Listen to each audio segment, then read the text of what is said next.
Next question आ जाओ।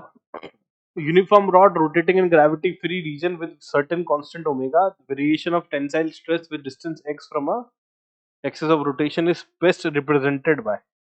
ठीक है, एक रॉड है यूनिफॉर्म और इसको हम मान लेते हैं, वैसे तो मेंशन नहीं है बट एक एंड के अबाउट ये कांस्टेंट ओमेगा से रोटेट कर रहा है।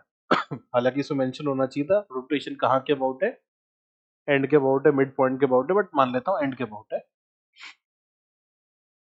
Variation of tensile stress with distance x, तो टेंसाइल स्ट्रेस जो है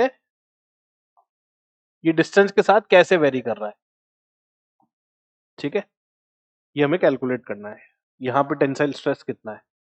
अब टेंसाइल स्ट्रेस कैसे निकालोगे, देखो अगेन आइडिया इज कि स्ट्रेस जो होगा, स्ट्रेस अपॉन स्ट्रेन जो है वो यंग्स मॉडुलस के बराबर है। ठीक है, या तो इससे सोच सकते हो या ऐसे भी सोच सकते हो। बेटर ये रहेगा मेरे हिसाब से कि स्ट्रेस जो होगा वो tension upon cross section area के बराबर होगा, ये मानते हुए कि रॉड यूनिफॉर्म है। तो मुझे डिस्टेंस के साथ निकालना है, तो बेसिकली मुझे एक तरह से ये समझना है कि ये जो टेंशन फोर्स है ना, ये डिस्टेंस के साथ यहाँ पे जो टेंशन फोर्स है इसकी वैल्यू कितनी है। तो इसकी वैल्यू कैसे कैलकुलेट करोगे, देखो तो ये एक्सिस से एक्स डिस्टेंस पर यहाँ पर कितनी टेंशन है, तो मैं इसके आगे की रॉड बना देता हूँ, इसको ये टेंशन अंदर पुल कर रही होगी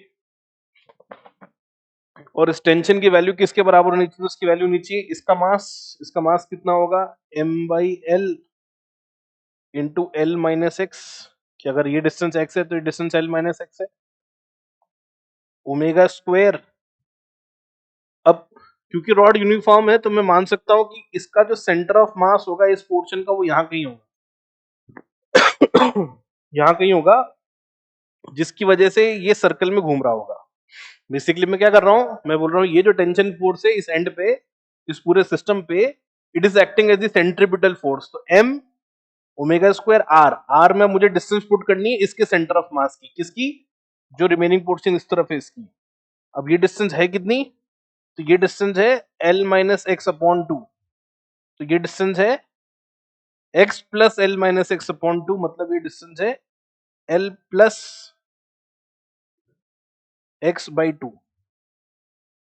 तो आप देखोगे तो t का वैल्यू यहां से फंक्शन जो बनेगा कॉन्स्टेंट्स कीपिंग अराइज, एक साइड रख लेता हूं, तो m omega square by l, एक 2 ले लेता हूं बाहर, ये आ गया l square minus x square.